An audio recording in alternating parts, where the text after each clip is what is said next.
Hello everyone, welcome to Lab 3 tutorial. So in this Lab 3, we will basically test some random or arbitrary logic functions using an FPGA board. In the screen you can see this is an FPGA board. So FPGA stands for Field Programmable Gate Array.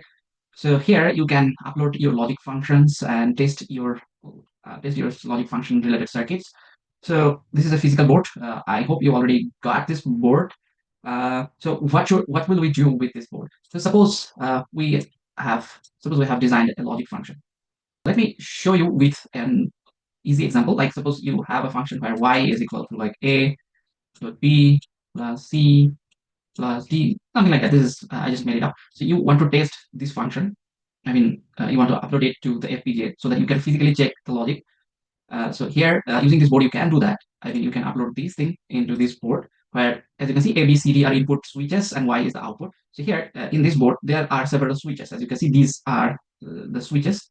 Um, and you can just turn on and off these switches and the output can be mapped to one of these LEDs. So there are some LEDs which you can use as outputs. So you will just change the combination, change the values of A, B, and C and D, and you can see the results as Y, which you will program as an LED output. Okay, so that's actually why we will need a PGA board. This is simple, but in your case, you can have a very large function and you want to test it physically, then you can use this kind of FPGA board. So in this course, we are using BASYS3 FPGA board. Let me go to the details now. So how to use this board?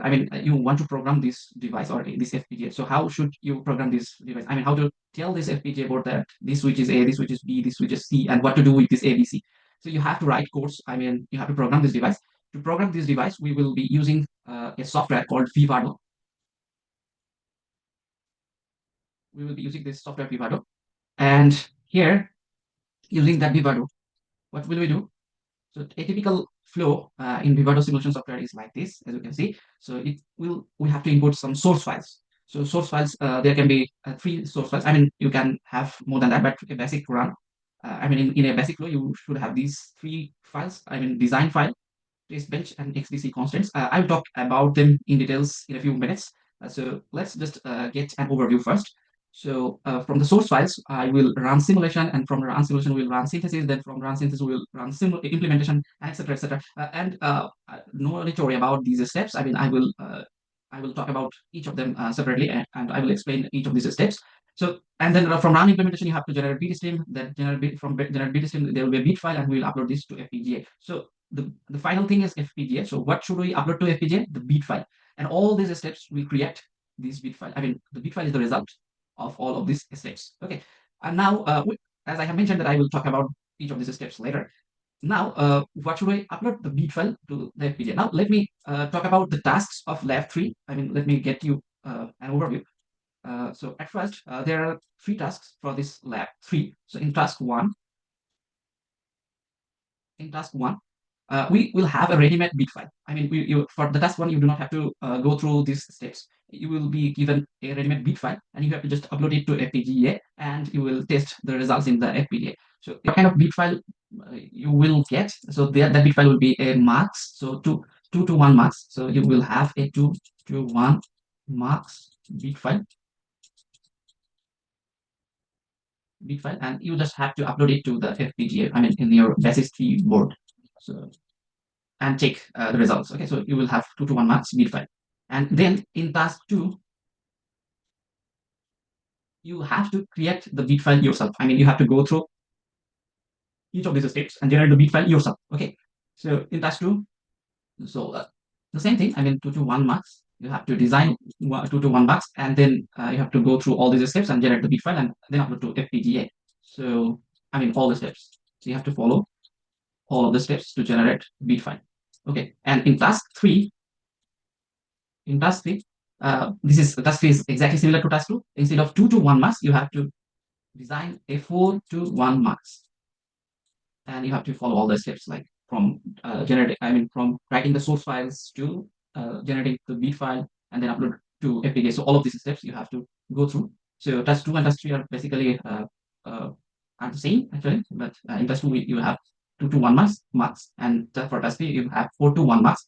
And yeah, so that's the overview for this lab 3. Now, at this point of this tutorial, we will show you how to install Vivado in your local PC, I mean in your own personal computer. So we will show you now how to install Vivado. So because why we need Vivado? Because we have to program FPGA. So to program the FPGA, we need this Vivado software where we can also run the simulation as well.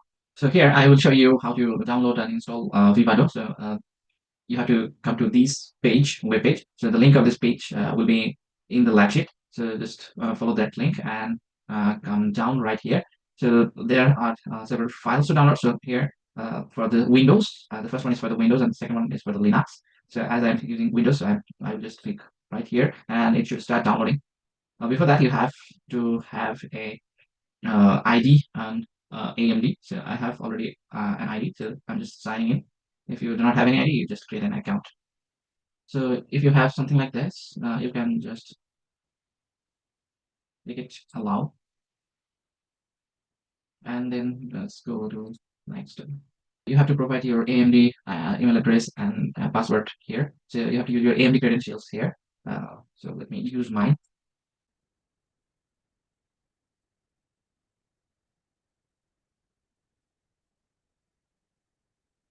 So I'm going to install Vivado. So you have to select Vivado from here. Okay, and then go to the next. And here it's an important step. So you do not select Vivado ML Enterprise. You have to select Vivado ML Standard from here. So you have to select this edition, ML Standard Edition, not ML Enterprise. Okay, so let's, and here, let's select this 7 series.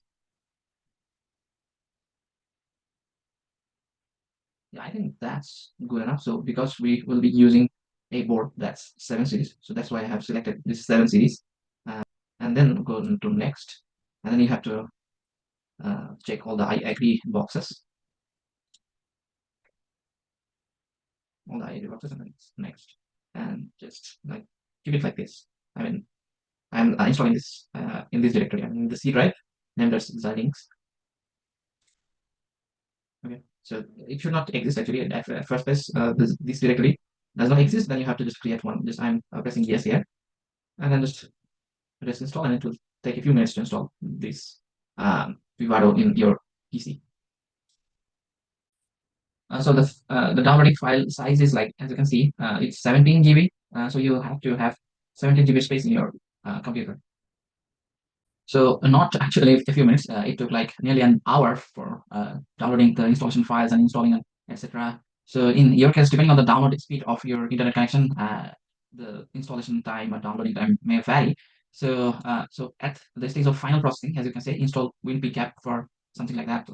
And then you have to, then this kind of window will pop up, and then you have to press next. I agree, and just install. Let's finish it up, and then we have to again wait for something.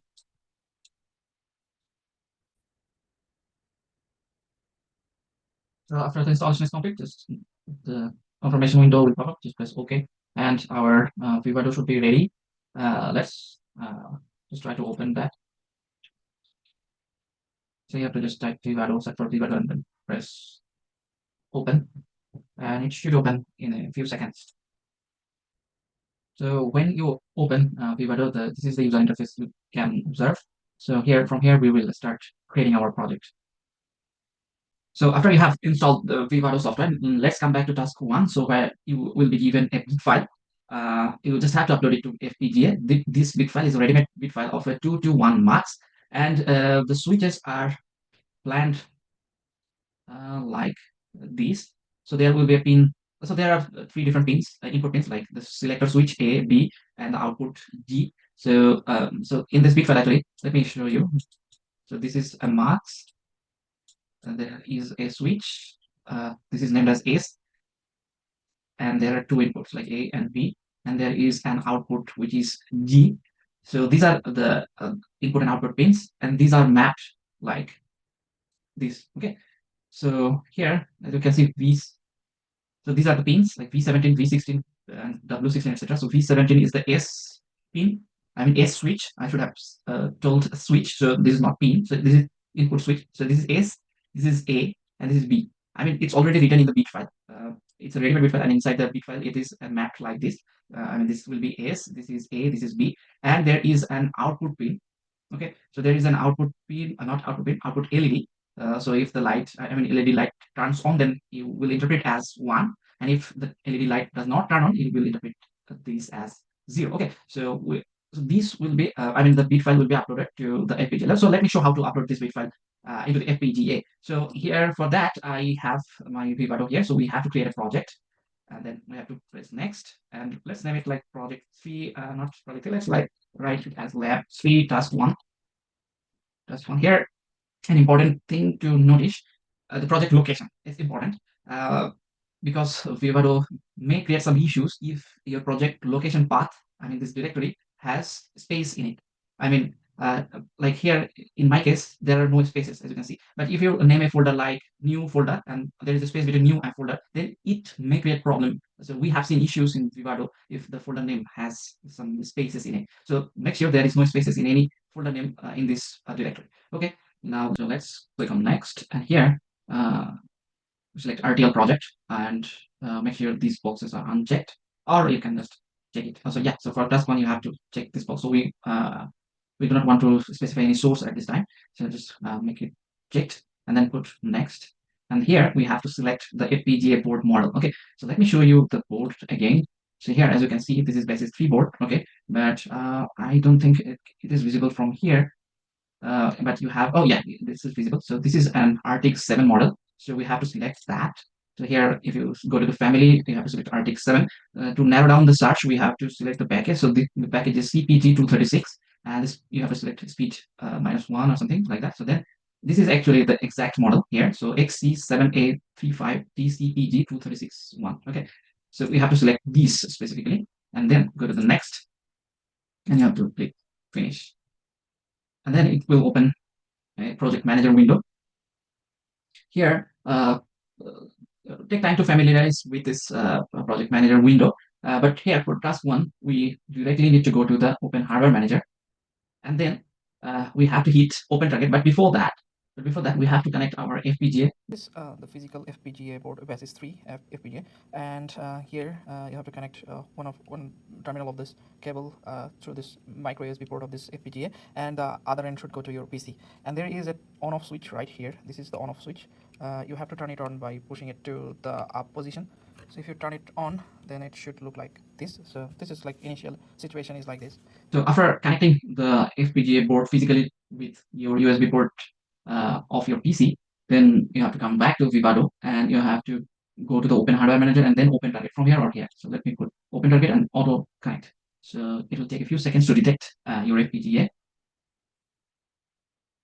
and it's connected. So if it's connected, it will show the FPGA ID here. So kind of FPGA ID model, and it's connected. Then I have to hit Program Device, and you have to select this XC78, I mean this one, and then you have to locate the BT file. Okay, so at this point, so this will I mean, when you created the project, there should be a let me just cancel it to show.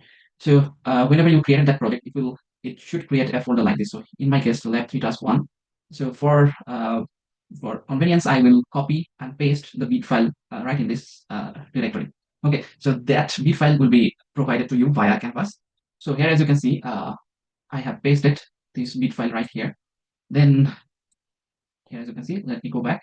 So we have already connected the FPGA. Then we have to click on Program Device and go to that model. And then we have to select the BTStream file. So as you can see, I have, it's not here actually. Yeah, as you can see. So lab3 task 1 bit file. So this bit file will be given to you. So you have to just copy and paste in this project directory. And then you have to just select this BTStream file and press OK. And then just hit Program. And I think it's already done. Then you have to check the input combinations and the results. So after uploading the code, I mean the bit file to the FPGA BASYS3, we now have to test it in the physical FPGA board.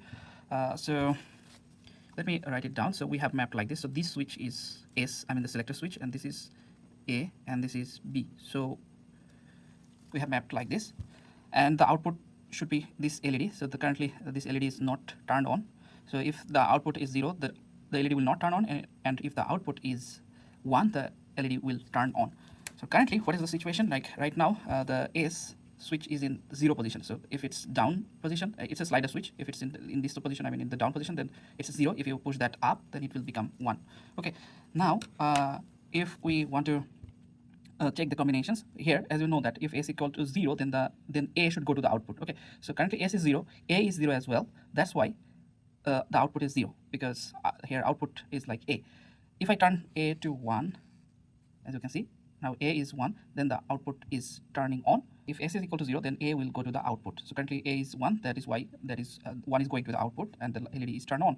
Now let's move to the next combination where S equal to 1. So S is here, S is equal to 1. Sorry, yeah. So here S is equal to 1, and currently B should go to the output. Okay, now B is 0, that's why the output is 0 as well. Let me make B 1.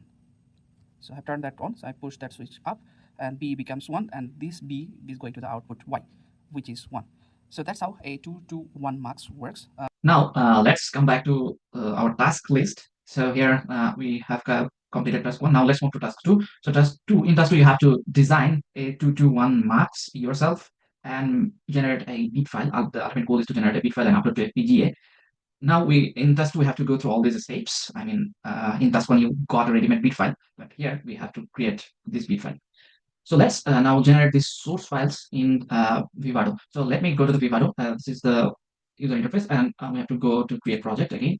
So let's go to the next, and let's name it as lab 3 task 2 task 2. Okay, then go to the next. Then so let's in this RT. So let's select RTL project.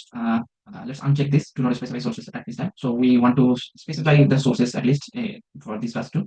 So that's why I have unchecked this. So next, then we have to select the target language here. So our target language is VHDL. So this is a kind of hardware description language we will be using. So make sure to select target language VHDL. Okay. Then just click next. Then just next. And here again, you have to select your FPGA board. So family RTX 7, the same thing actually as we have done in task 1. So CPG 236 1, and this is the one we are looking for. We have to select next.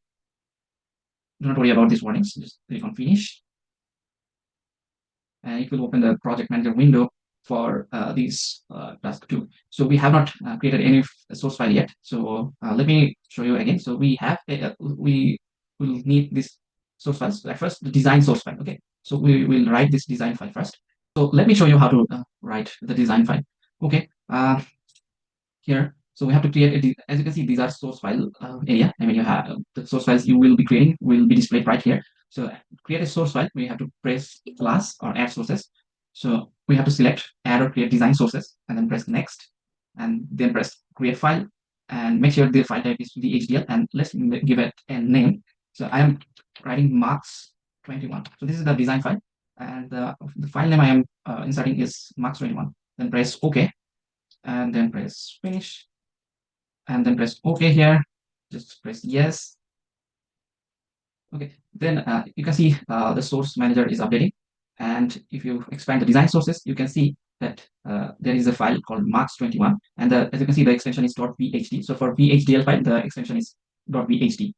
Now select this MUX21 file. I mean, press a double click here so that the file opens. So if you double click here, the file will be opened right here in this window. I mean, in this sub window.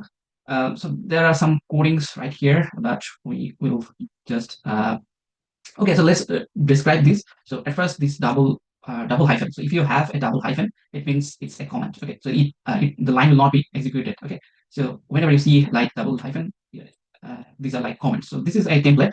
So in this template, there are many things as comments, and then there are something. So, but we will use our own code. Let me go back and let me copy and paste the code from MUX 2 to 1 MUX to save time. So let me just select all of these all of these lines in the template and then remove and then paste my code. Okay. So the code is very easy as you can see. So the gray fonts are like comments as you can see because there are double hyphens in front of them. So here as you can see the code starts with like calling some libraries as you have seen in C language programming language. There are some library calling in the first lines. So here these are kind of libraries. So you can use this as a template and in every code you can use these libraries.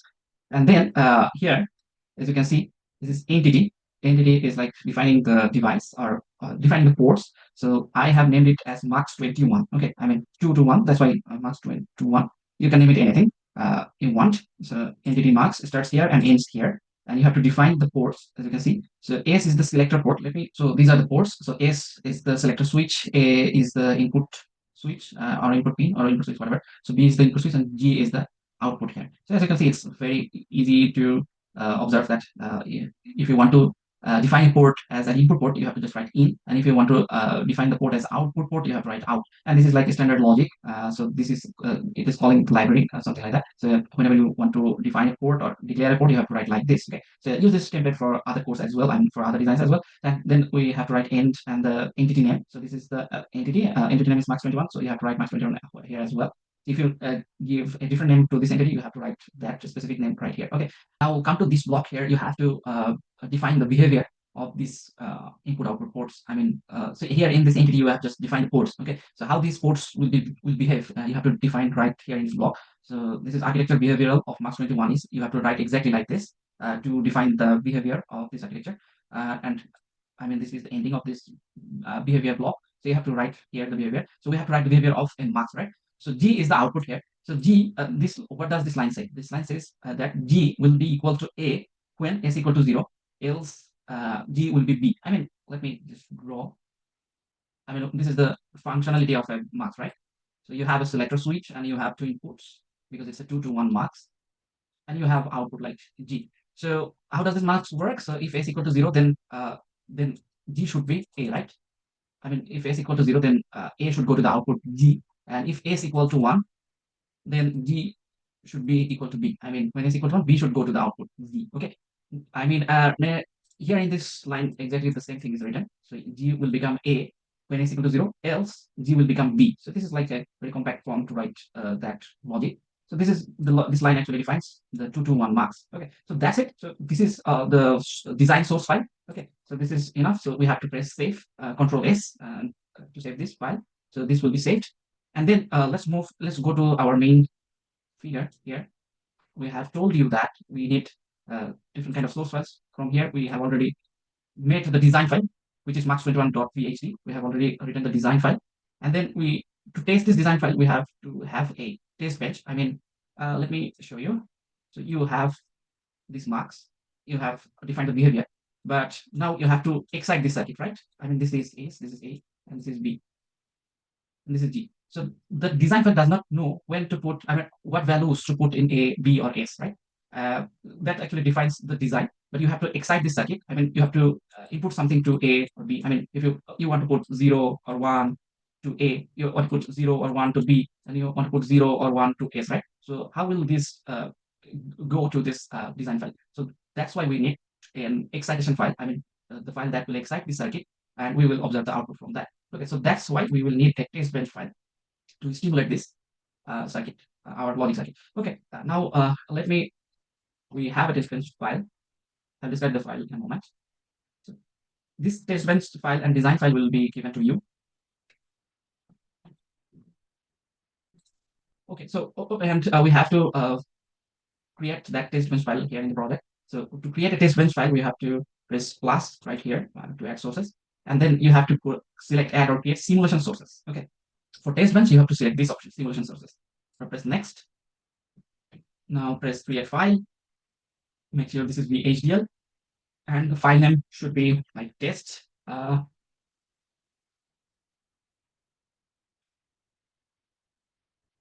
Yeah, the file name should be test. And then press OK. And then press finish. And then press OK. And then yes. Now let me clarify a thing. You must be cautious naming your file names because as you can see here, for the design file, the file name was like MUX21, right? .bsd.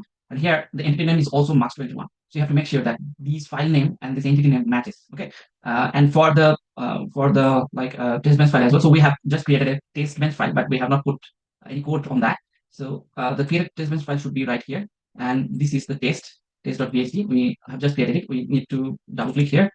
If we double click, the file should open right here. Yeah, so it's like a template. We have to paste our own test bench code right here. So the thing is, you have to be cautious about the file name. Here, as you can see, the file name is test.phd. And let me just bring the test bench file that I prepared for you. This statement again, I'm mentioning that this statement file and design file will be given to you. Let me just clear up the template and then paste my own code, test bench code, our own test bench code. So as you can see, this is again some library naming, sorry, library calling, and then there is no entity here in the test bench. We are not defining any entity here, so that's why this is like empty. And then behavior here. So here for the test bench file, uh, we will be creating some temporary pins or signals, as you can see. So before that, let me show you. Yeah, the file name is, I mean, the behavior name is like test. So this test should match with the file. So if you want to give a different name for this test bench file, make sure that it matches with this name here. Okay. So this is test and this is also test. Okay. And then here we will be creating some temporary pins like ST, AT, BT, GT. So ST is like it is for connecting the switch. I mean S. Did you remember? So do you remember that we had like these pins like S, A, B are input pins and G is the output pin. So these ST, AT, BT, and GT are representing those pins. So we are creating some temporary pins or signals to connect with those pins. Okay. So ST will be connected to the S pin, AT will be connected to the A pin, BT will be connected to the B pin of the MUX21 or MUX21 MUX, and signal GT will be connected to the G pin. I mean, yeah. And then we are here by component, we are calling the MUX that we designed in MUX21.bsd file. So here in this line, we are basically calling this MUX file, okay, design file. So here the name should match. Okay, so when you are calling this component, you must have matched this file name MUX21 and MUX21 here. So if you need to change this file name, you have to change all of these things. Okay, so let me show you how these will be connected. Like we have created some temporary signals, and then we have called the component MUX21 which has like three pin input pins and one output pins. Now we have to connect these temporary signals to this component MUX21. Let me show you with the drawing. So this was our component where you have two inputs A and B, and there is a selector switch S, and we have G output. So we in the test bench we have created a temporary signal called ST. We created AT, we created BT, and we created GT. And the test bench doesn't know which pin is connected to what, so that's why we have to map. Okay, so we have to connect AT with A, BT with B, ST with S, and GT with G. So this is called mapping. So you are creating some temporary signals. How will you connect them or map them to your components? So that's what is written right here, as you can see. Here you have to define a port map. So S is connected to ST, A is connected to AT, B is connected to BT, G is connected to GT. Okay, so our mapping is done. Now we will insert some signals in these ST, AT, and BT signals and observe the signal output at GT. Okay, so here, let me show you. We in Logisim we had like poke function, right? We can change the input from 0 to 1 or 1 to 0. So how will you do that same thing right here in Vivado simulation? So you have to give some signals like that here in AT, and you have to put signal right here in BT, and you have to put signals like that in ST, and you have to observe the output at GT. Okay. Now, how will you do that? So this is a 2 to 1 MUX, and how will you verify that our MUX is working properly? So we typically, to check all the combination, we actually draw a truth table, right? So you have drawn the truth table and checked the output in the previous labs. Here, let's make the truth table. So you have S, the selector switch, you have A, and you have B, and you have the output here as G. Okay. Now, what are the combinations like 0, 0, 0, 0, 0, 1? In this way, you have to write all the combinations. So I have written all the combinations, and now let's write the output. So what is the logic here? If A is equal to 0, like in these cases, if A is equal to 0, A will directly go to the output. Okay. So let's write 0, 0, 1, 1. So I'm just copying A to the output. Now, if A is equal to 1, then what happens? Then B goes to the output, right? So the output should be 0, 1, 0, 1. Okay, so we will check if these outputs we get or not. But before that, we have to import this AS, A, B to the circuit. Okay, so we have to insert these combinations to these A, B, and X pins. So how will you do that? So like as you can see, the AS is like 4 zeros and 4 ones. Okay, so what can we do? We can you have to give you have to provide a pulse stream like this. I mean, in first 4 cases, the AS will be 0. Suppose let's do that. So suppose this is time 1, time 2, time 3, time 4, time 5, time 6, time 7, and time 8. So we'll be giving a transient signal, I mean a pulse stream of zeros and ones. So for AS, as you can see, there are 8 combinations. That's why I have divided the timeline. So this is actually a timeline. Suppose this is a timeline. and we have divided the time by into 8 slots. So in T1, suppose this is T1 slot, this is T2 slot, this is T3 slot, T4 slot, T5 slot, T6 and T7, and then lastly T8 slot. Okay, so the A signal, how should the A signal be? So in the first 4 slots, the A's will be 0. Suppose this is let me write A's, I mean 0 with this color. So T1 in T1, I mean at T1 S equal to 0, at T2 as well S equal to 0, as you can see. So this is suppose this is T1, and like this is T all the way up to T8. Okay. So in T1, this is S is 0, T2 S is 0, T3 S is 0, T4 S is 0. As you can see, up to T4, the S is 0. And then from T5, T6, T7, and T8, the S is like 1, like that. Okay. So this is 0 and this is 1.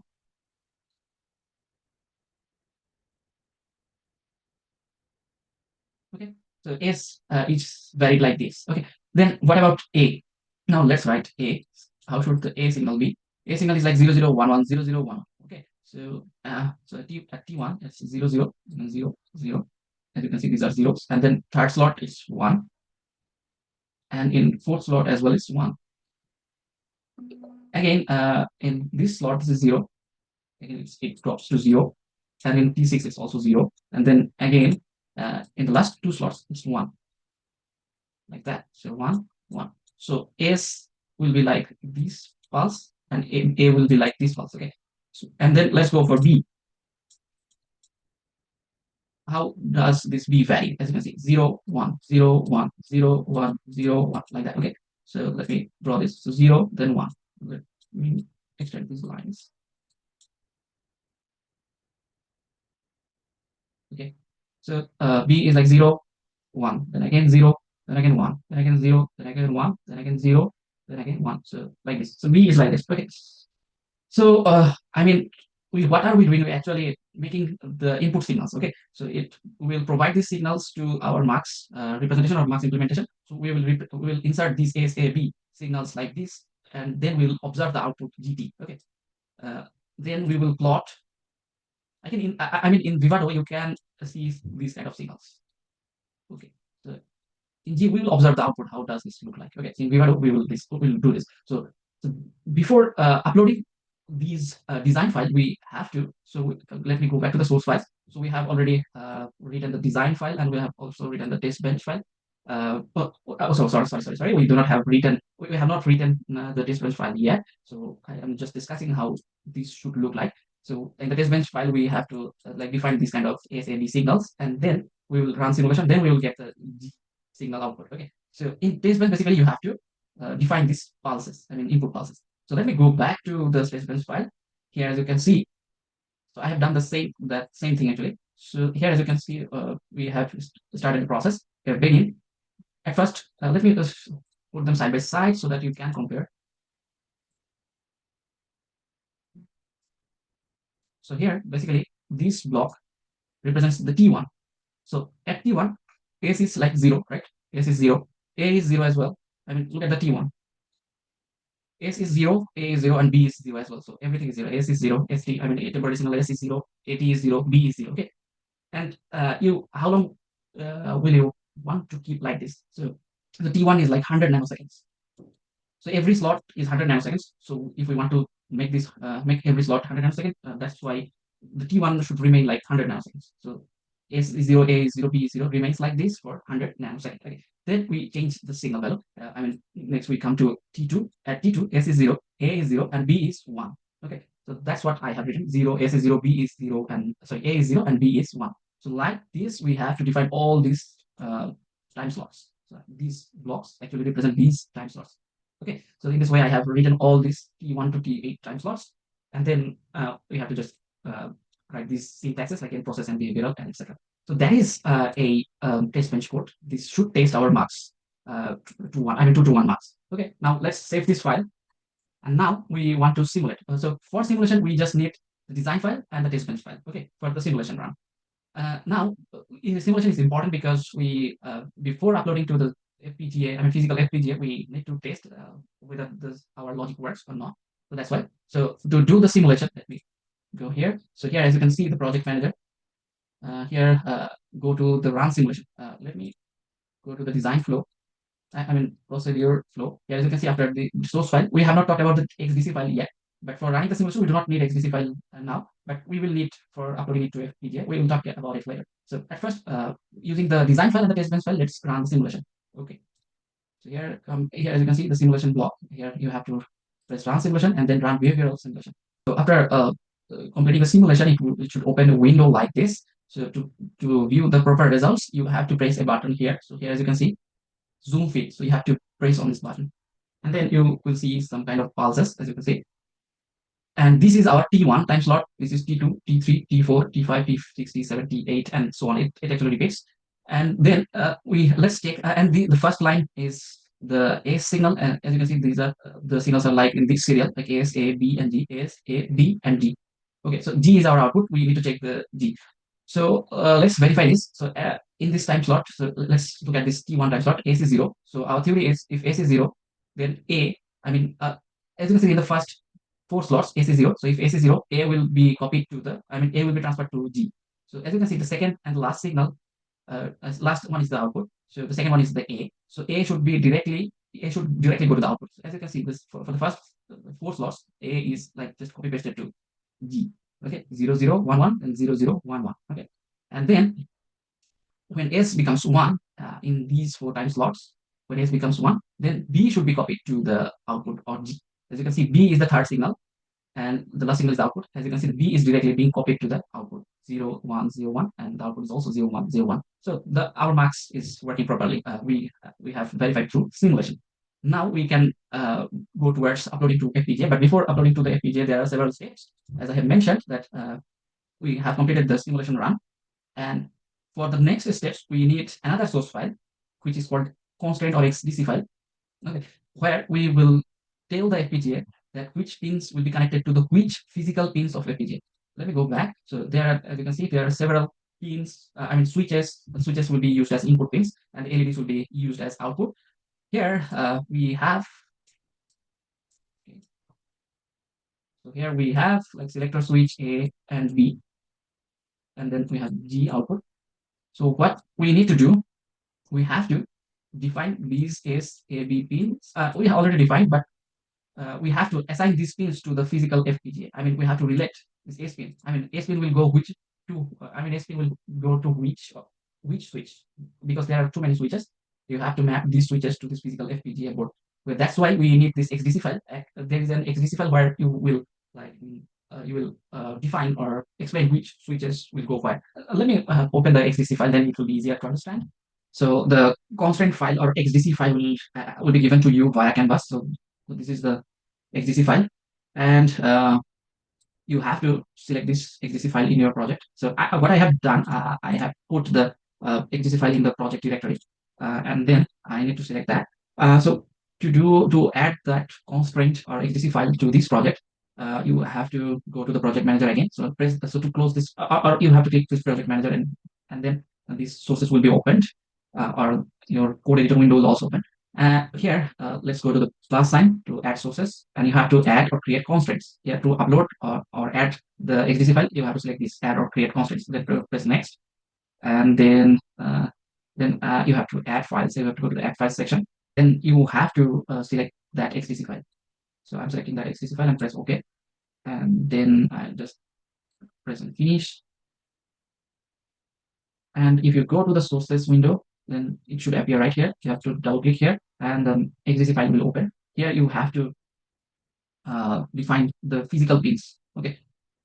What will we do? This file, this is a master file where you will find the description of, every switch in the FPGA board. So there are a lot of switches, as you can see from this figure.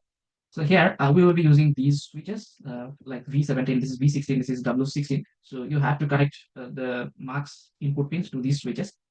So let's do that. So here this is switches. So here in the XDC file, hash means these are commented out. So here in this code, everything is commented out. You have to uncomment to activate those switches. Okay. So at first, let's do this. So let me tell you the plan. So here we have three input pins, right? A selector switch for MUX 2 to 1 MUX. We have selector switch. We will define this V17 switch as S, and this may be V16 as A, and W16 as B. Okay, and there is an LED pin right here. We will define this as the output G. So let's do that.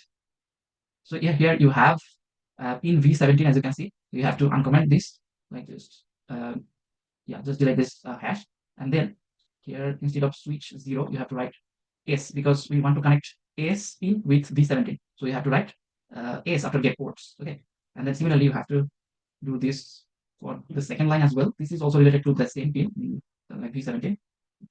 I have to write the same thing like S here. So these, so this is setting V17 as S pin. Then let's move to the next pin, which next switch, which is V16. Here we will define this as A. So we have to do the same thing for the second line. So this pair of line uh, sets that switch as our intended input pin. Okay, so we have defined S, we have defined A, and we have to define B like this. Let's uncomment this line. This is B. So we have defined S, A, and B. That's all. So these are the input pins. And now let's move to the output. So if you scroll, you will get the LEDs. So we will be using the LEDs as output. I mean to visualize the output. So let's uncomment this. So U16 is the output pin. So this is a pair of line for this U16 pin. Our output pin is defined as G. Okay, like this.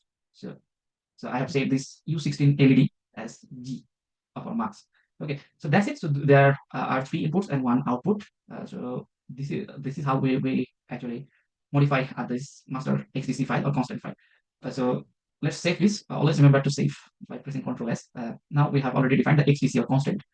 Let's go back here to remember, I mean, to remind you about our procedure. So for the source files, we need design file.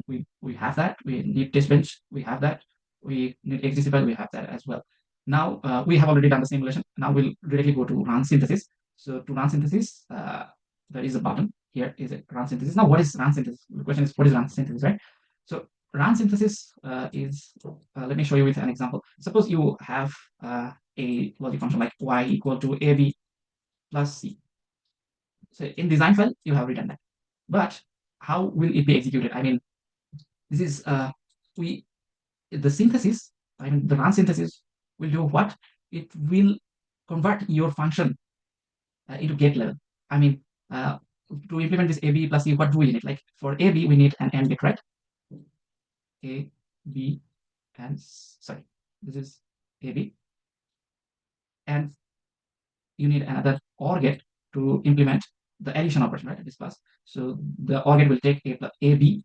I mean, this should generate the AB, and this will take C, and the ultimate result is AB plus C. But in the design file, you have not mentioned this kind of gate level logic, right? You have just written the high level function representation. I mean, for our case in MUX, what have we written? Just this. From this, currently it doesn't know how to implement this function. I mean, this logic function with the get. I mean, it doesn't know the get level logic. So here, if we do this operation, I mean, run synthesis, then it will convert this logic function to get level logic circuits. That's it. Okay, automatically. So, here you can say that it's very easy, right? But if you have a very big logic function or you have multiple outputs, then doing I mean, drawing this kind of logic levels, I mean, get level circuits is very tough, right? So here, this Vivado is expert in performing that synthesis operation here. So let's go to run synthesis directly.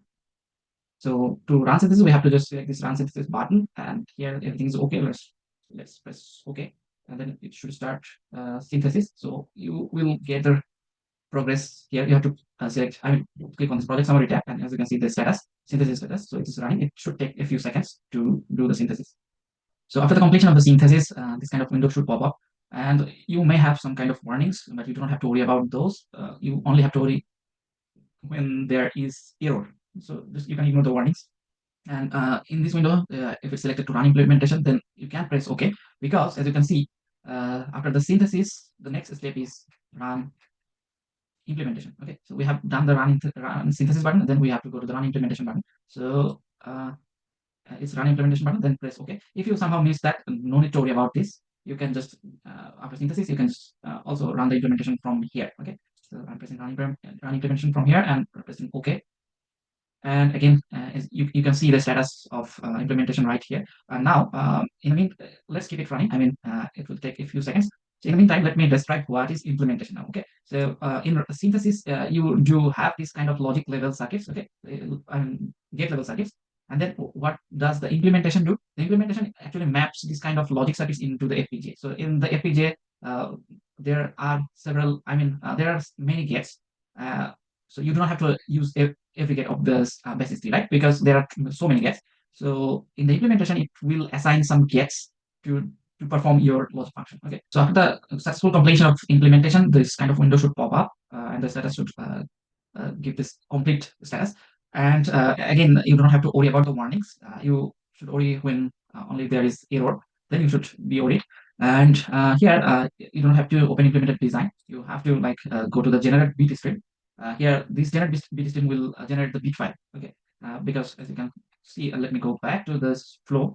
As you can see, if you after the run implementation, you have to generate the bit stream. So it will generate a bit file that can be readable by the FPGA. So FPGA can only take the bit file. I mean, only this bit file can only be understandable by the FPGA. So the generate bit stream actually takes all of your design files and make it a compatible file that can be readable by the FPGA. So that is the process.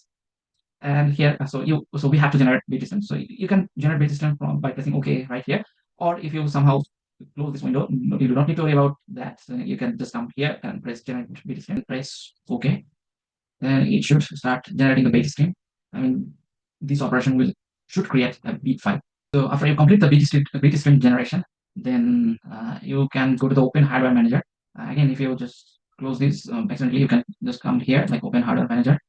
Then the hardware manager should open, then go to the open target, auto connect. This is now exactly same as task one, because in task one you are given the bit file. Here you have just created the bit file yourself. It will take a few seconds to detect your FPGA, and it's connected. So if it's connected, it will show the FPGA ID here. So kind of FPGA ID model, and it's connected. Then I have to hit program device, and you have to select this XC78. This one, and then just hit program. And I think it's already done. Then you have to check the input combinations and the results. So after uploading the code, the bit file to the FPGA BASYS3, we now have to test it in the physical FPGA board. So let me write it down. So we have mapped like this. So this switch is S, the selector switch, and this is A, and this is B. So we have mapped like this, and the output should be this LED. So currently this LED is not turned on. So if the output is 0, the LED will not turn on, and if the output is 1, the LED will turn on. So currently, what is the situation? Like right now, the S switch is in 0 position. So if it's down position, it's a slider switch. If it's in this position, in the down position, then it's 0. If you push that up, then it will become 1. Okay. Now, if we want to check the combinations here, as you know that if S equal to 0, then A should go to the output. Okay. So currently S is 0, A is 0 as well. That's why the output is 0, because here output is like A.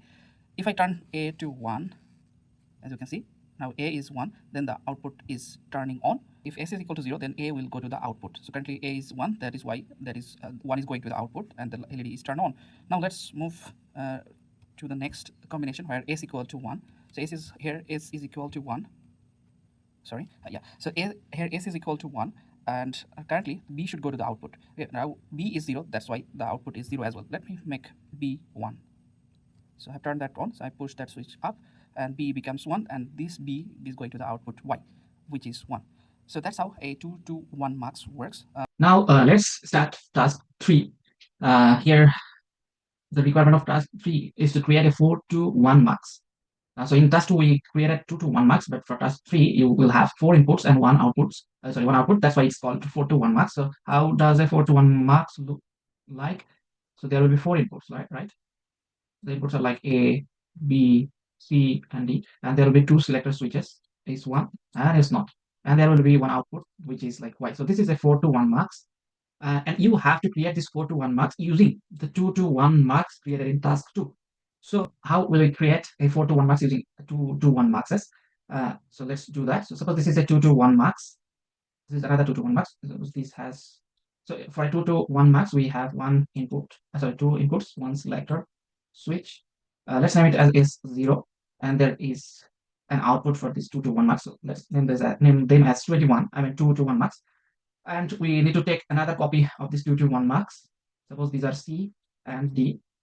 So together these two MUXes takes 4 inputs, and these second MUX also connected with the S0 selector switch, and this also generates uh, an output. So suppose the outputs are, let's name them as M1 and M2. So M1 represents the output of the first MUX, and M2 represents the output of the second MUX. So we need to, but in our 4 to 1 MUX, we will have only one output. So we have to select between these M1 and M2. So that's why we need another MUX, another 2 to 1 MUX. So we need three, three pieces of 2 to 1 MUXes. So 3 copies of them.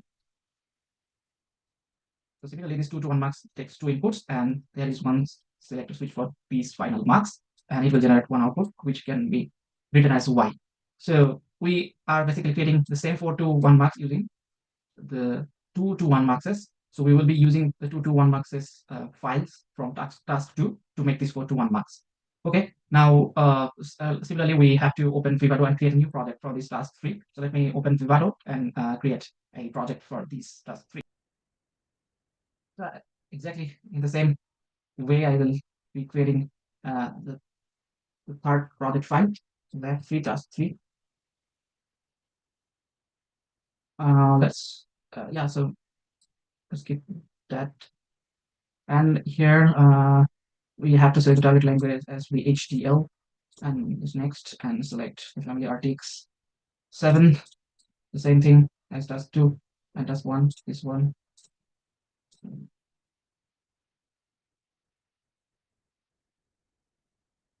Okay, so as I have previously mentioned, for task 2 we need 3 files at least. So for the design sources, so let's create the design file first. So add sources, add or create design sources, create file, and the file name. The thing is, as I have already mentioned, that we will be using the 2 to 1 MUX to create 4 to 1 MUX. And to do that, we have to keep the 2 to 1 MUX design file here in this project as well. Okay, so I'm naming these as the same name, like MUX 21. Here I will be setting the code of MUX 2 to 1 MUX. Let's finish this thing.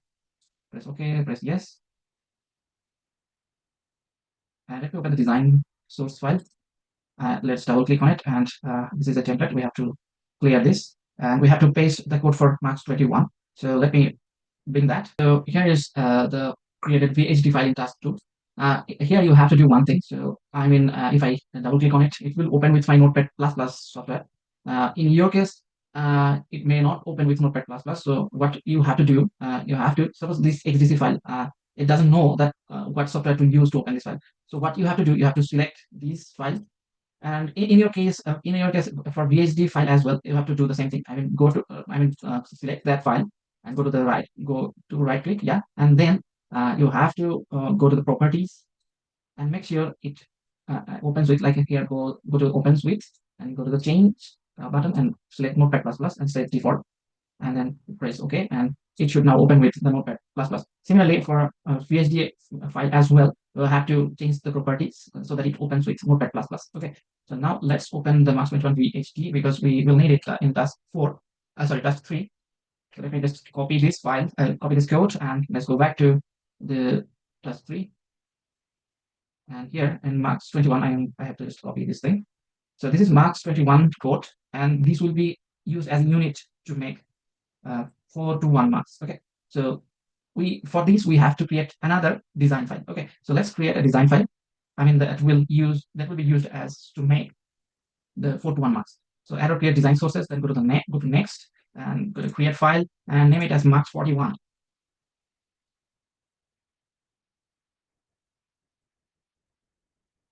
And then similarly, you have to go to this MUX 41 code by double clicking on it, and just remove the template, and I will paste the MUX 41 code right here. The MUX 41 code will be provided to you. You have to just copy and paste the code, and let me explain the code. But at first, let me put the code right here. So here is the MUX 41 code. This will be, as I have mentioned, and this will be given to you.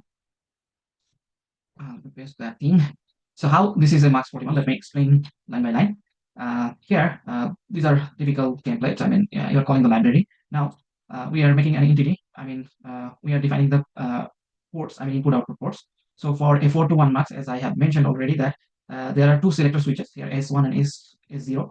So these are two, these will be used as input switches. And then we have four inputs like A, B, C, D, and there is one output which is termed as Y here. And then and this is the entity for the 4 to 1 MUX. Okay, so now these are just defining the pins, input and output pins, and then go to the structure of this architecture. So here this is the structure of this architecture.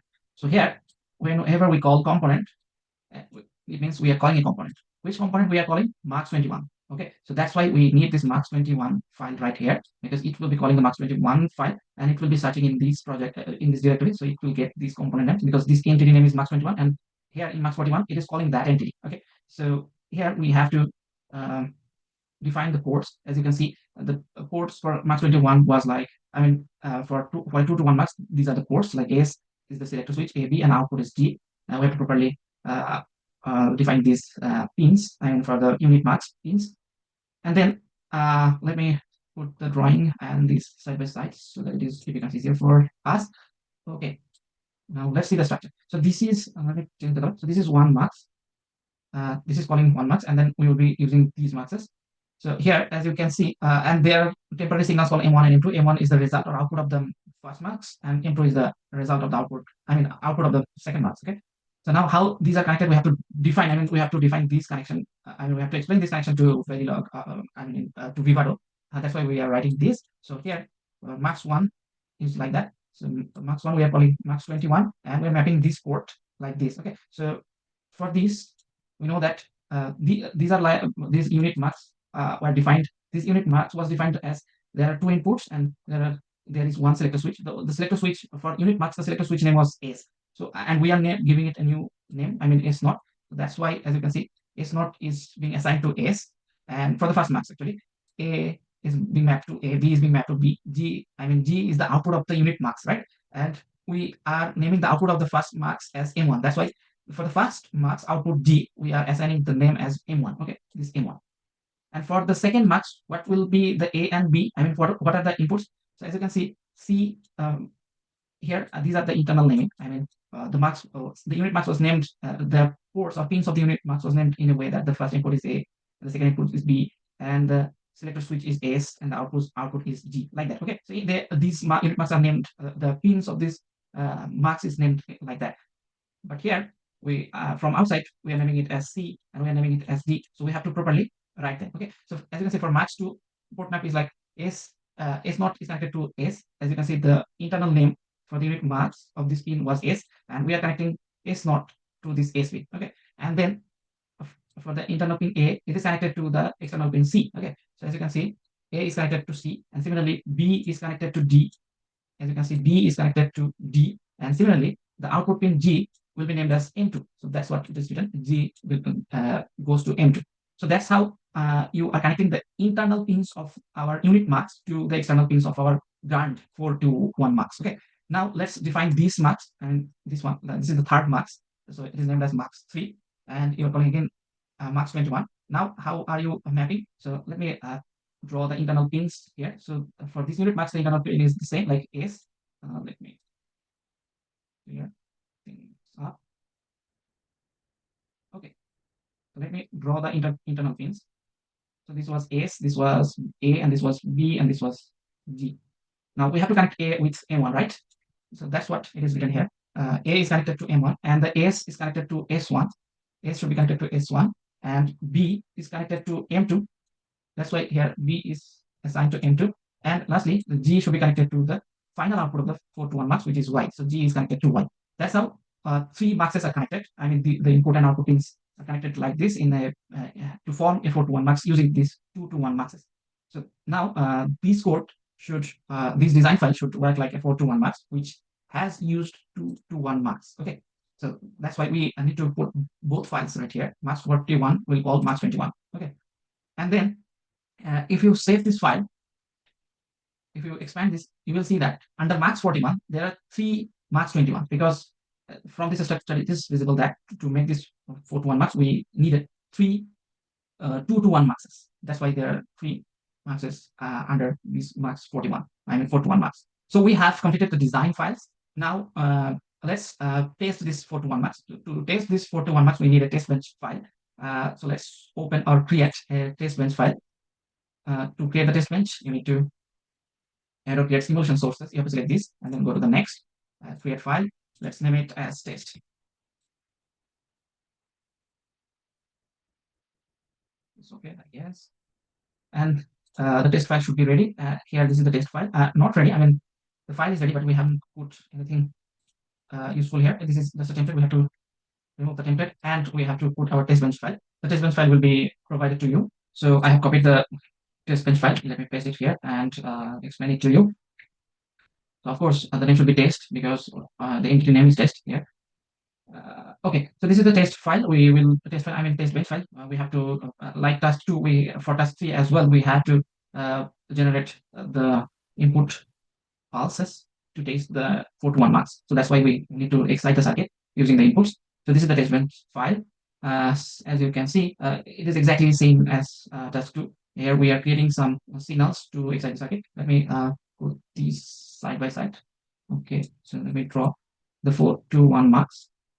So this is the 41 marks. So there will be 4 inputs: A, B, C, D, and there will be 2 selector switches. These are also input as well, and there will be output. So this is the view for 41 marks, and we need to excite these input pins, okay, and the selector switches.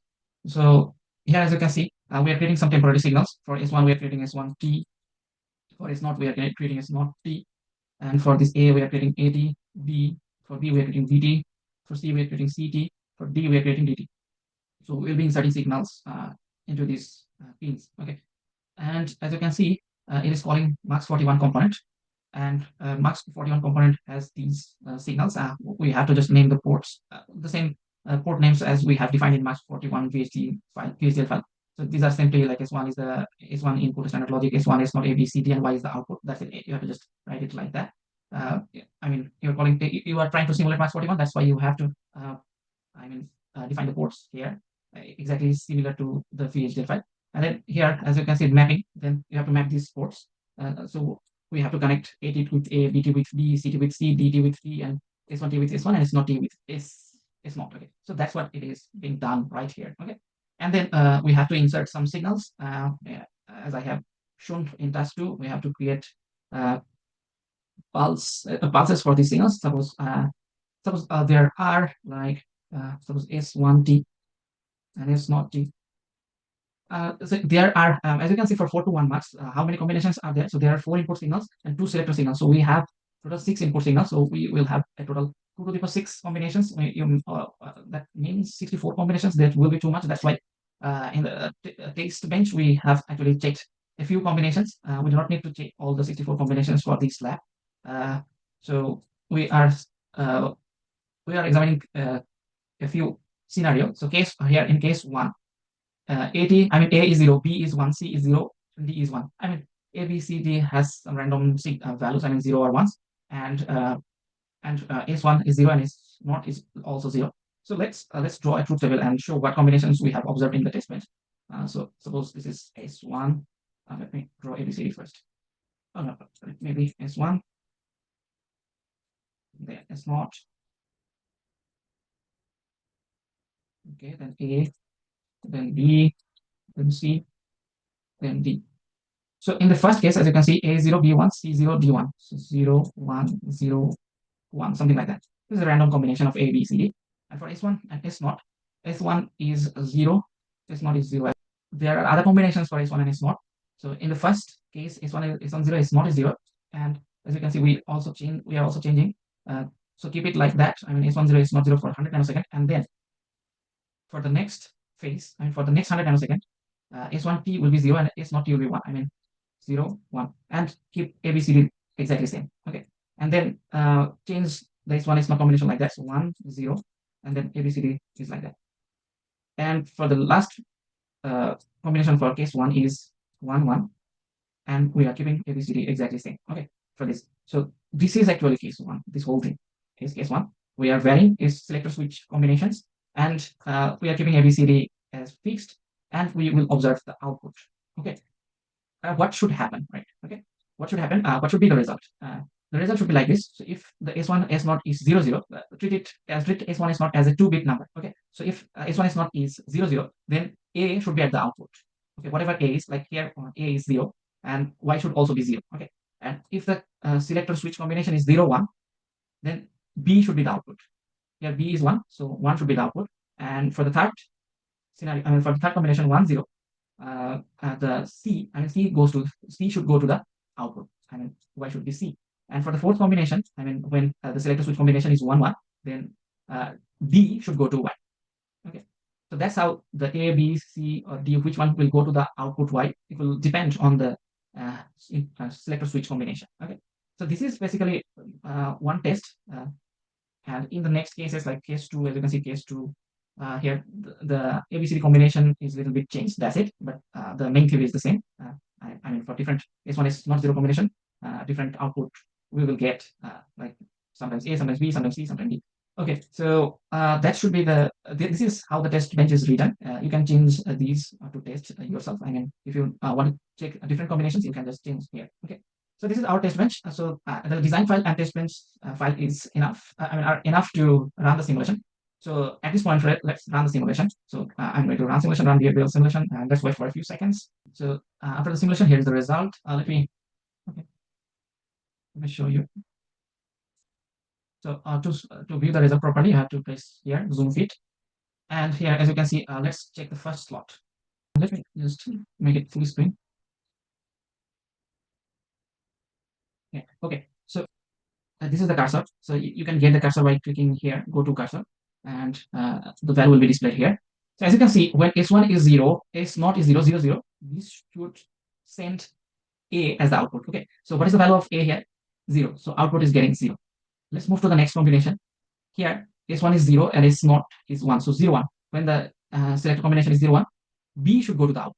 So what is the value of B? 1. And what is the output here? 1. Okay. Then let's move to the third slot. Here, the input switch combination, input selector combination is 1 0.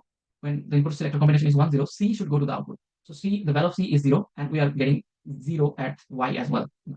Now let's move to the next combination where S1 is 1 and S0 is 1 as well. So the input selector combination is 1 1. So this combination should send D to the output. So here D is 1. So this one is going to the output Y. So that's how a 4-to-1 MUX should work. So our code is working just fine in simulation. Now we will upload this code, I mean, these design files to FPGA. But to upload this to FPGA, we need another file, which is a constraint file, XDC file. So to go to the source files, I will go to the project manager. I'll double click here on the project manager, and then I will add a constraint file. Okay, constraint file. To add a constraint file, just click plus here, and you have to select add or create constraints. Go to the next, and go to create file, and the file name, like you can name it anything, like constraint. I'm naming it as const. Then press OK. Then press finish, and then let's open this constraint file here under constraint.xdc. Just double click here. The editor window will open. Here we will just paste the XDC file. The XDC file will be given to you. So this is the constraint file. I will just copy and paste from the Notepad++.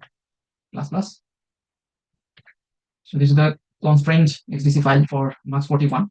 Here we let me put them side by side with the drawing. Yeah, you can see. So we have like 6 switches.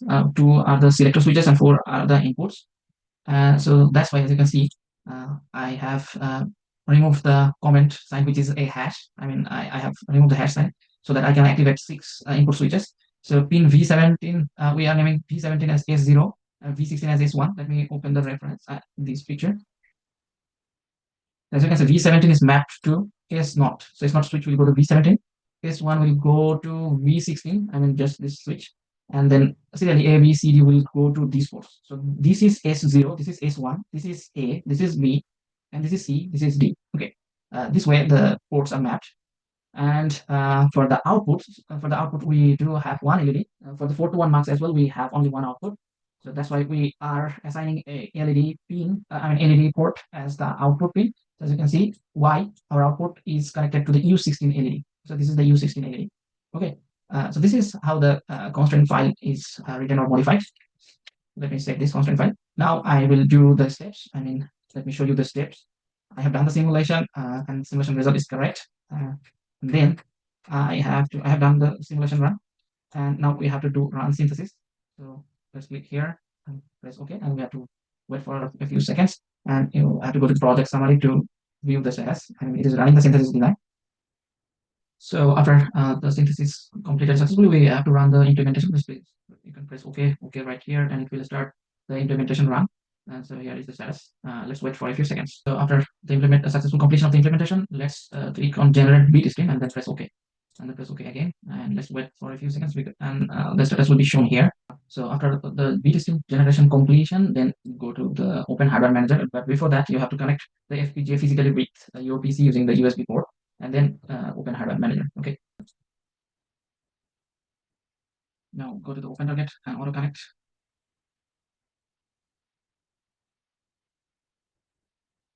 And then it should show like this. Then let's go to Program Device here, and this is the generated MUX 41. Let's click on Program, and it should program your device. Now let's taste our 421 MUX that has been uploaded to this FPGA board. For convenience, let me write the switch names. So here, this switch is like S0, and this switch is S1, and this is A, and this is input P, and this is C, and this is like D. Okay, so let's test the conditions. Let's test the combinations. At first, currently the switches, the selector switches are in 0, 0 position, and the output light is right this LED. Okay, so right now the S1 and S0 is 0. So for the 0, 0 combination, the output should depend on switch A. So currently switch A is in 0 position. Let me turn it on to the 1 position. So this is 1. So A is 1. That's why the light turned on.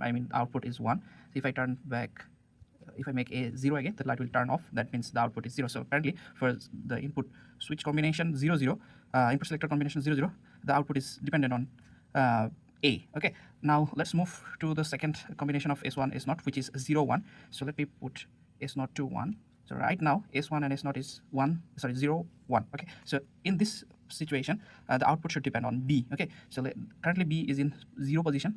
That's why the light is also 0. The output is 0. If I turn the B to 1, so currently B is 1, the output is 1 as well.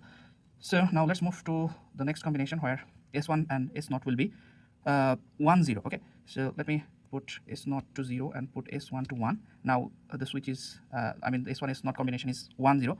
So in this situation, the output should depend on C. Okay, now C is in 0 position. That's why the output is also 0. The light is not turning on. Now let me put the C to 1. Okay, if I put C to 1, as you can see, the light is turned on. The output is 1. So currently for this S1 S0 combination, which is 1, 0, the output is dependent on C. Okay, now let's move to the last combination where let me put the C back to 0. Then the last combination is S1 S0 is 1, 1, right? So let me put S1 and S0 to 1, 1. So in this situation, the output should depend on D, right? For 1, 1, S1, S0. Okay, currently D is in 0 position. That's why the light is not turning on. The output is 0. Now let me turn D to 1, and then as you can see, the light turned on. This is the output, and the output is dependent on D when S1 and S0 is 1, 1. So that is how a 4 to 1 MUX should work.